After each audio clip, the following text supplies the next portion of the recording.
నమస్కారం వార్తలకు స్వాగతం. ముందుగా ముఖ్యాంశాలు.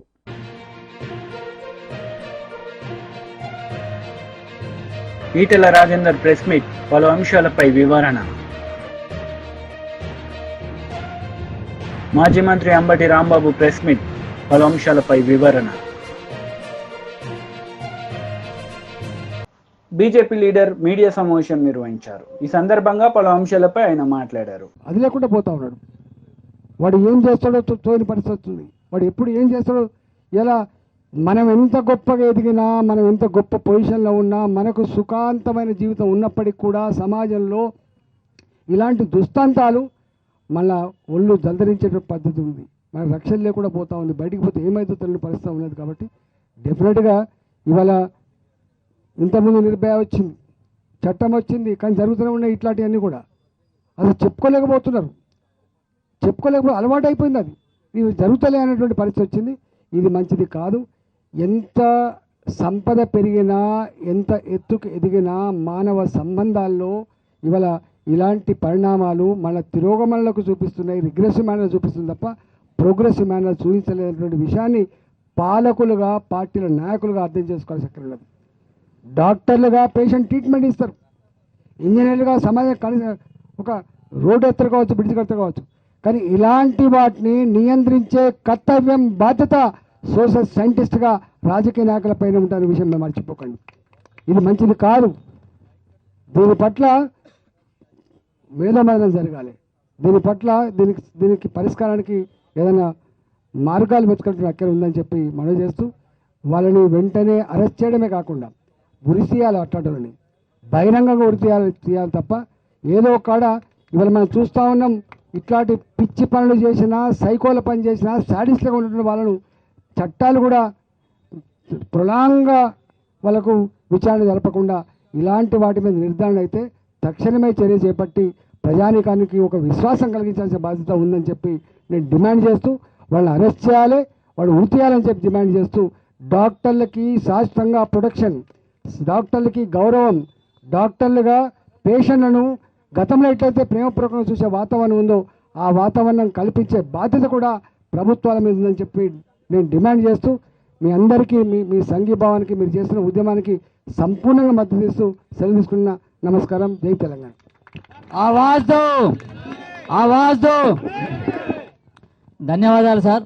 మీరు మనసు విప్పి మీరు మాకు మద్దతు ప్రకటించడం మా అదృష్టం సార్. మీరు మాకన్నా ఎక్కువ బాధతోని మీరు ఈరోజు సమాజాన్ని అందరికీ విప్పి చూపారు. దయచేసి మీరు అనుకున్నట్టు ఇలాంటి సంఘటనలు పునరావృతం కాకుండా ఉండాలంటే రాజకీయ నాయకులైన మీరు దయచేసి చట్టాలు తేవాలి సార్. ఆ చట్టాలు తేవడమే కాదు, చట్టాలను కఠినంగా అమలు చేసే బాధ్యత కూడా మీ మీదే ఉందని దయచేసి ఈ సభకు తెలుస్తున్నారు. మా ఐఎంఏ తెలంగాణ స్టేట్ తరఫున ఈటెల రాజేందర్ మల్కాజ్గిరి ఎంపీ గారికి కృతజ్ఞతలు తెలియజేస్తున్నాను సార్. ధన్యవాదాలు. నమస్కారం సార్, చాలా థ్యాంక్స్.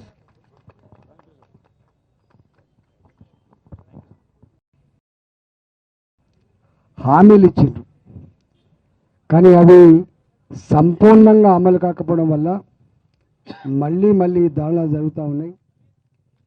ఎంతకాలమని స్టెథోస్కోప్లు పట్టుకొని పేషెంట్లకు సర్వీస్ అందించాల్సిన మేము, హుందాగా బతకాల్సిన మేము, వైద్యో నారాయణో హరి అని చెప్పి కీర్తించే ఈ సమాజంలో ఎందుకు మాకు ఈ దుస్థితి అని చెప్పి ఇవాళ డాక్టర్లుగా ఈ రోడ్ల మీదకి వచ్చిన తీరు సమాజానికి మంచిదైతే కాదు.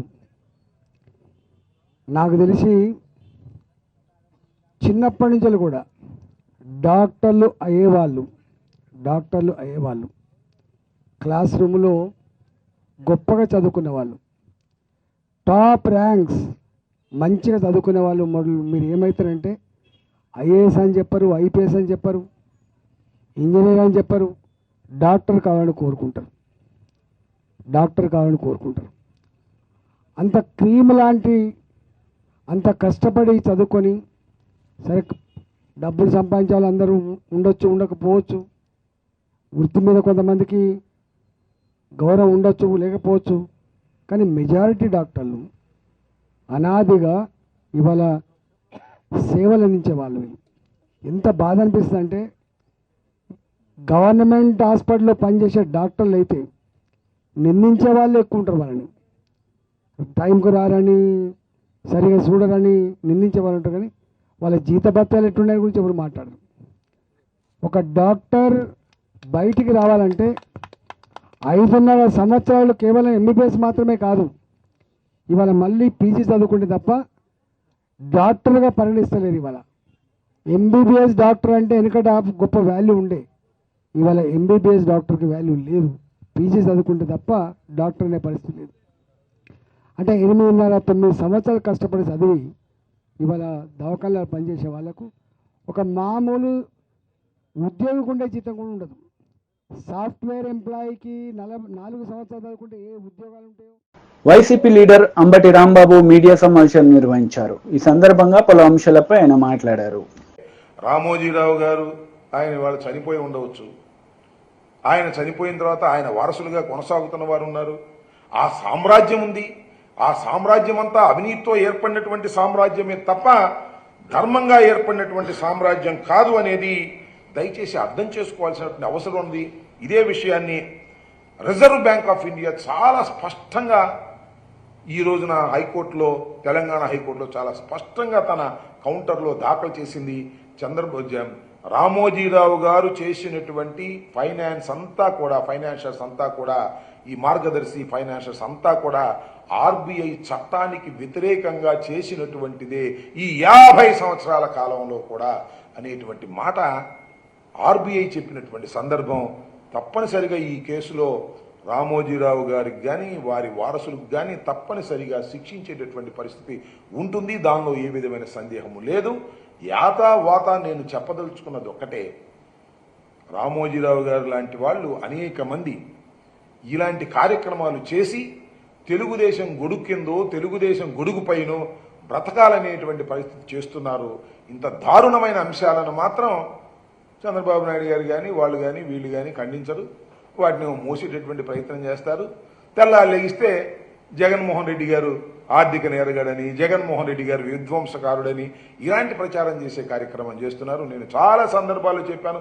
ఇప్పుడు కాదు, డాక్టర్ వైఎస్ రాజశేఖర రెడ్డి గారు ఉన్న రోజు నుంచి మేము చెప్తున్నాం, రామోజీరావు గారు వైట్ కాలర్ క్రిమినల్ అని, ఆయన నేరగాడని మేము చెప్తున్నాం. ఆయన చనిపోయిన తర్వాత ఆర్బీఐ చాలా స్పష్టంగా చెప్పింది, ఆర్థికంగా నేరం చేసినటువంటి వ్యక్తి ఇతను అనేటువంటి పరిస్థితులు చెప్పడం జరిగింది. దీన్ని మూలం నుంచి తీసుకొచ్చినటువంటిది రాజశేఖర రెడ్డి గారు. ఆయన మరణించారు. తర్వాత we have to appreciate, Undavalli Arun Kumar గారిని అప్రిషియేట్ చేయాలి. ఇది చచ్చిపోయినటువంటి కేసుని, దీన్ని కొట్టేంచుకున్నటువంటి కేసుని, దాన్ని 2018లో దాన్ని కొట్టేంచుకోవాలనే ప్రయత్నం చేసి కొట్టేంచుకున్నా కూడా దాన్ని సుప్రీంకోర్టుకు వెళ్ళి దాన్ని బతికించి మళ్ళా తీసుకొచ్చి తెలంగాణ హైకోర్టులో పెట్టి ఆర్బీఐ కౌంటర్ వేసేటువంటి పరిస్థితి తీసుకొచ్చింది మన ప్రభుత్వం కూడా. ఆంధ్రప్రదేశ్ ప్రభుత్వం కూడా దానిలో ఇంప్లీడ్ అయి ఉన్నది. దీని మీద విచారణ జరగవలసినటువంటి అవసరం ఉందని కూడా నేను మనవి చేస్తున్నా.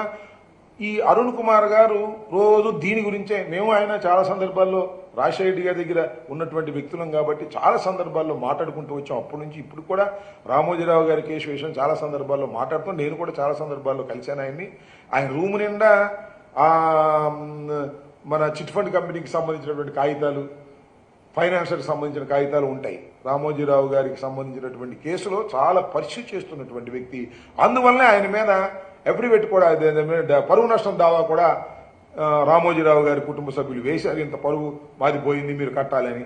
కాబట్టి నేను ఈ సందర్భంగా ఉండవల్లి అరుణ్ కుమార్ గారిని కూడా నేను రిక్వెస్ట్ చేస్తున్నాను. ఇది చాలా జెన్యూన్ అయిన కేసు. ప్రజల యొక్క సొమ్మును దుర్వినియోగం చేసేటటువంటి కార్యక్రమం చేస్తున్నటువంటి రామోజీరావు గారి వారసత్వం మీద మీరు యుద్ధం చేయండి లీగల్గా. దాన్ని యుద్ధం చేయకపోతే మీ మీద వేశారు కదా మళ్ళా పరువు నష్టం దావా, అది కూడా మీరు గుర్తుపెట్టుకొని దీని మీద యుద్ధం చేయాల్సినటువంటి అవసరం ఉంటుందని కూడా నేను ఈ సందర్భంగా మనవి చేస్తూ, మార్గదర్శి చేసినటువంటి ఈ కార్యక్రమాలన్నీ కూడా చట్ట వ్యతిరేకమైన కార్యక్రమాలు. చిట్ ఫండ్ కంపెనీ చేస్తున్నటువంటి కార్యక్రమాలన్నీ కూడా చట్ట వ్యతిరేకమైన కార్యక్రమాలు. నేను ఈ రాష్ట్ర ప్రభుత్వాన్ని, నారా చంద్రబాబు నాయుడు గారిని నేను మీ ద్వారా విజ్ఞప్తి చేస్తున్నా, ఈ చట్ట వ్యతిరేకమైన కార్యకలాపాలని మీరు ఏదైనా చిట్ ఫండ్ కంపెనీ తప్పు చేస్తే తెల్లారిపాటికి మూసేస్తారు. కానీ రామోజీరావు గారు చిట్ ఫండ్ కంపెనీ అంతా లోపభూయిష్టంగా ఉంది, ఎక్కడా రూల్స్ను పాటించడం లేదు. వాటి మీద మీరు యాక్షన్ తీసుకోకపోయినట్లయితే మీరు ప్రజలకు సమాధానం చెప్పవలసినటువంటి పరిస్థితి వస్తుంది. రామోజీరావు గారు మీకు దైవంగా ఉండొచ్చు, గురువుగా ఉండొచ్చు, కానీ ఆయన కంపెనీ చేస్తున్న చిట్ ఫండ్ కంపెనీలన్నీ కూడా అతి దారుణంగా చట్ట వ్యతిరేకంగా నడపబడుతూ ఉన్నాయి. వాటి మీద కూడా యాక్షన్ తీసుకోవాల్సినటువంటి అవసరం ఉందని ఈ సందర్భంగా నేను చెప్పదలుచుకున్నాను. దాన్ని త్వరలో రాబోయే టైంలో మనం చూస్తాం. ఖచ్చితంగా ఎవ్వరూ చట్టానికి వ్యతిరేకులు కాదు, చట్టానికి అతీతులు కూడా కాదు. చట్టం నుంచి పారిపోవాలని అనేక సందర్భాల్లో రామోజీరావు గారు జీవించి ఉండగా ప్రయత్నం చేశారు. చట్టం నుంచి తప్పుకుపోవడానికి ఒకసారి తప్పుకుపోయాం అనుకున్నారు, హైకోర్టులో కేసు కొట్టేయించుకుని. కానీ అరుణ్ కుమార్ గారు ఢిల్లీ సుప్రీంకోర్టులో వేసి మళ్ళా చట్ట పరిధిలోకి తీసుకొచ్చినటువంటి సందర్భం శభాష్ అనిపించేటువంటి సంఘటన. ఎంత పెద్దవారైనా కూడా చట్టానికి అతీతులు కారు అని చెప్పడానికి ఈ రామోజీరావు గారి కేసు చాలా స్పష్టంగా అర్థమవుతుందనేది కూడా నేను ఈ సందర్భంగా చెప్తూ, ఇలాంటి చట్ట వ్యతిరేక కార్యకలాపాలు చేస్తున్నటువంటి ఎంత పెద్దవారినైనా కూడా బీఆర్ఎస్ లీడర్ మీడియా సమావేశం నిర్వహించారు. ఈ సందర్భంగా పలు అంశాలపై ఆయన మాట్లాడారు. ప్రభుత్వాన్ని అడుగుతా ఉన్నాం, వారి పేరు మీద జనగాం జిల్లాకు పేరు పెడతా ఉన్నారు.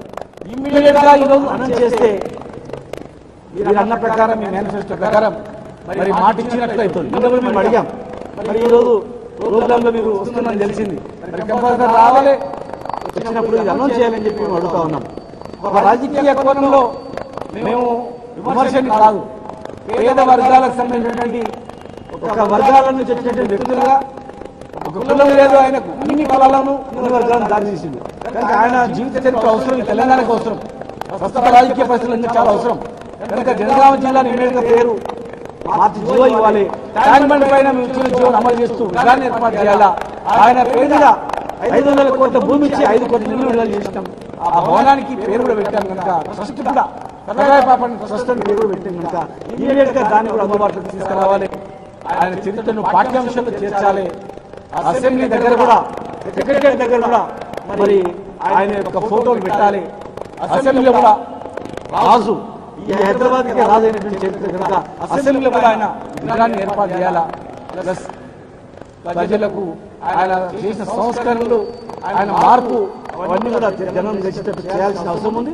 మీరు ఇచ్చిన ఎలక్షన్ మేనిఫెస్టో ప్రకారం మరి 20% వైశాఖ రిజర్వేషన్ ఇస్తామన్నారు, అది కూడా అమలు చేయాలా. ఆయన జన్మదిన సందర్భంగా ఒక పీడిత వర్గాల నుంచి ఒక వచ్చినటువంటి వ్యక్తి కనుక, ఒక వృత్తి నుంచి వచ్చిన వ్యక్తి కనుక దానికి సంబంధించిన వృత్తిపరమైనటువంటి కూడా ఈరోజు ఇచ్చినట్లయితే మరి మీరు ఇచ్చిన మాట నిలబెట్టుకోవాలి అవుతారని చెప్పని మరి వారికి ఖచ్చితంగా ఘనమైనటువంటి నివాళులర్పిస్తూ ప్రతి ఒక్కరు ఆయన చరిత్రను తెలుసుకొని ఆయన ఆదర్శంగా తీసుకొని అన్ని వర్గాలను, అన్ని కులవృత్తులు, రైతులను, కులవృత్తులను కలుపుకొని ముందుకు పోయి రాజకీయ చరిత్రను చేయాలని చెప్పని మరి బీసీ జనగణను కూడా ఇమీడియట్ గా చేయాలని చెప్పని కూడా ఈ సందర్భంగా మేము ఆయన రిక్వెస్ట్ చేస్తా ఉన్నాం. ఇప్పుడు చివరిగా పొన్నాల లక్ష్మణ గారు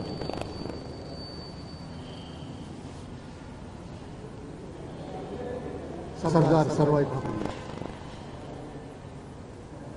కైలాసాపురం ఆ గ్రామవాసిగా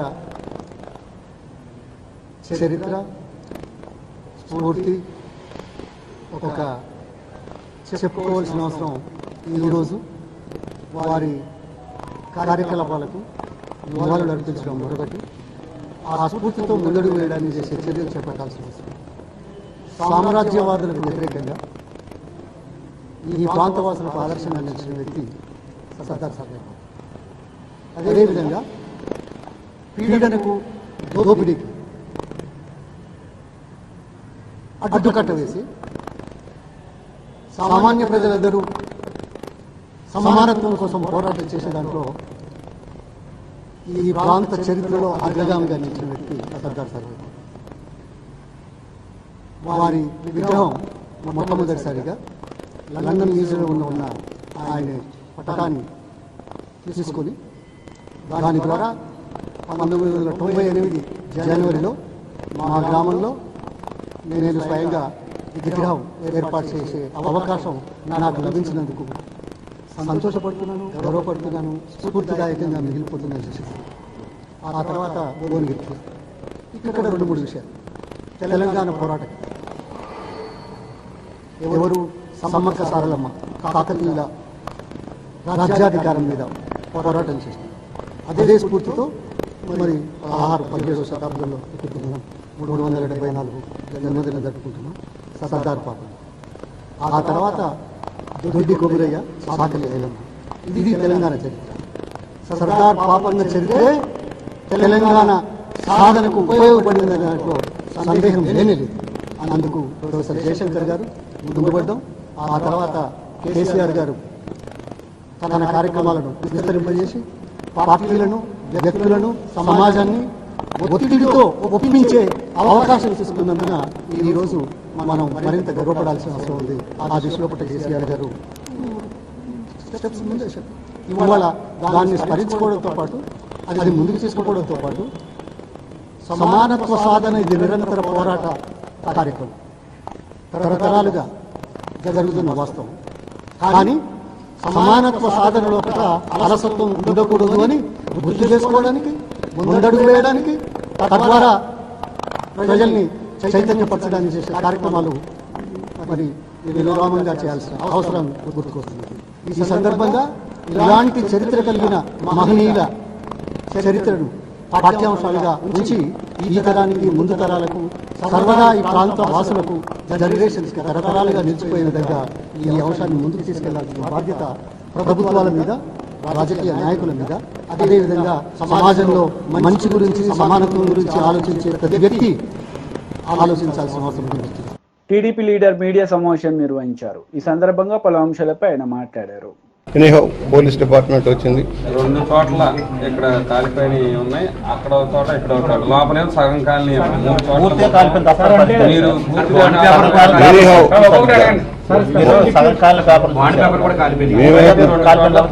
అడుగుతుంది సమగ్ర విచారణ చేయమంటా ఉన్నాను. ఏదైతే, ఎందుకంటే వాళ్ళు చెప్పిన మనకు కనిపించిన దానికంటే ఎవ్రీ ఫైల్ ప్రతి ల్యాండ్కి సంబంధించింది డూప్లికేషన్ ఉంటుంది. ఎక్కడో చోట అధికారుల దగ్గర డూప్లికేషన్ ఉంటుంది. దాన్ని బేస్ చేసుకొని ఫైల్స్ ఏమైనా మిస్ అయినా చూడమంటున్నాం. ఫైల్స్ మిస్ అయినాయా లేదా చెక్ చేయమంటున్నాం. మిస్ అయితే దాని మీద యాక్షన్.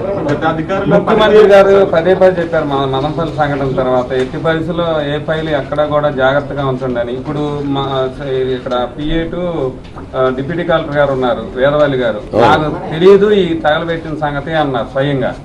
మరి వారు ఎట్లా దీన్ని చూడాలి? అందుకని ఇప్పుడు బాధ్యత తీసుకోవాల్సింది అధికారులు. డిప్యూటీ తహసీల్దార్ దగ్గర, డిప్యూటీ కలెక్టర్ దగ్గర నుంచి సూపరింటెండెంట్ దాకా రెస్పాన్సిబుల్. ఎవరైతే కాల్చిన అమ్మాయి లేదు, ఇవాళ పొద్దున కాల్చానన్న పేపర్ లేదు, వైజాగ్ వెళ్ళారని చెప్పబడుతుంది. ఇవాళ ఎందుకు అర్జెంటుగా వైజాగ్ వెళ్ళింది, కారణాలు ఏమిటి, పరిస్థితి ఏంటి, ఇవాళ ఎందుకు వెళ్ళాలి, ఇవాళ కాల్చిన రోజులు ఎందుకు వెళ్ళాలి, ఇవన్నీ కూడా విచారణ జరుగుతాయి.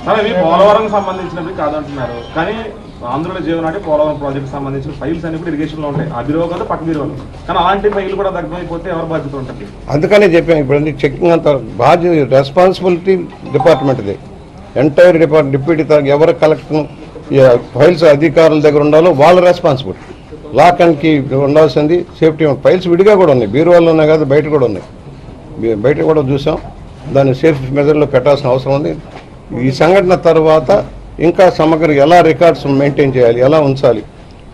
ఇరిగేషన్ మంత్రి సీరియస్ అయ్యారు, నిమ్మల రామానాయుడు. అయితే గత అధికారులు కొంతమంది పనితీరు మార్చుకోవాలని ఇప్పటికే సివిల్ సప్లై మంత్రి మన నాదెండ్ల మనోహర్, డిప్యూటీ సీఎం పవన్ కళ్యాణ్ అనేకసారి సూచించారు. అంటే అది ఏమైనా ఇక్కడ కనిపించింది అంటారు? తప్పకుండా. ఎందుకంటే తీసే ముందు, ఒక ఫైల్ తీసే ముందు ఒక వేస్ట్ పేపర్ అయినా కావచ్చు. మామూలుగా ఏం చేస్తారంటే రెవెన్యూ ఆఫీసులో, డిపార్ట్మెంట్లో అవసరం తీరిన ఫైల్స్ ఉంటే తీసుకొచ్చి వాళ్ళకు కాల్ చేసేదాన్ని కూడా ఒక ఫైర్ ఎగ్జిస్టెన్స్ కూడా ఉంది పూర్వం. అయితే ఇప్పుడు ఎలా ఉందో మాకు తెలియదు. కానీ ఎనీహౌ ఇప్పుడున్న పరిస్థితుల్లో చిన్న ముక్క కూడా బయటపడేయడానికి వీల్లేదు.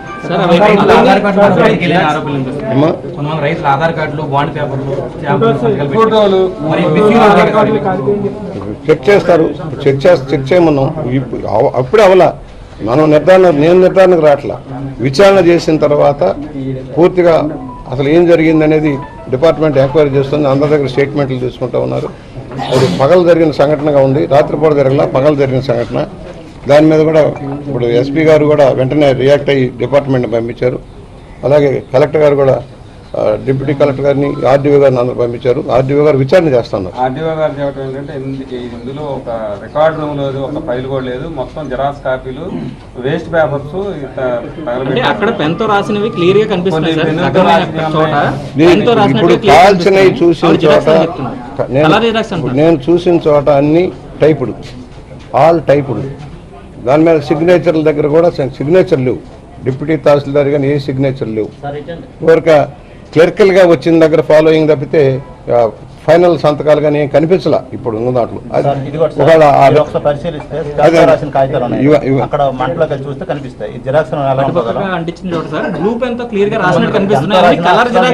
అది కూడా చూద్దాం, అక్కడ కూడా పేపర్లు ఉన్నాయి కదా, అది కూడా చూద్దాం.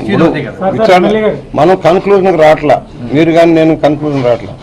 సమగ్ర విచారణ చేస్తారు. అవసరమైతే సైంటిఫిక్ పేపర్లన్నీ కూడా పోలీస్ డిపార్ట్మెంట్ హ్యాండ్ ఓవర్ చేసుకొని అది. సార్ రైతుల ఫోటోలు కూడా బయటకు వచ్చినాయి, మరి ఫోటోలు బయటకి వెళ్తే ఆధార్లు బయటకు వెళ్తే మిస్యూజ్ అయ్యే అవకాశం లేదంటారు. ఉంటుంది. అవి జిరాక్స్లు అంటారు, ఇవి జిరాక్స్లు అంటున్నారు. కొన్ని పాలనలో అవినీతి ఆరోపణలు జరిగాయి. ఆ శాఖలకు సంబంధించి రికార్డులు భద్రతకి ఏమన్నా ఇప్పుడు మీరు ఏమన్నా ఆదేశాలు జారీ చేస్తారు? నేను ఇవాళ ఒకటే చెప్తున్నాను, నిన్న మన కలెక్టర్ గారు కూడా చెప్పాం. సమగ్ర సర్వేలు ఇప్పుడు పంచాయతీలు ఉన్నాయి, పంచాయతీల్లో ప్లాన్లు అప్రూవల్ ఇచ్చారు, లేఅవుట్లో ఇవ్వాల్సిన కామన్ సైట్లు ఏ కనపట్ల. ఎవరు బాధ్యులు? తహసీల్దారుల బాధ్యుల, అక్కడున్న సర్వేయర్ల బాధ్యుల, సెక్రటరీల బాధ్యుల తేల్చమన్నాం. మొన్న మొత్తం సర్వేయర్లను పిలిచి ఒక మీటింగ్ పెట్టాం, మొత్తం ప్లాన్లన్నీ తీసుకొని. వార్తలు ముగించే ముందు ముఖ్యాంశాలు మరోసారి.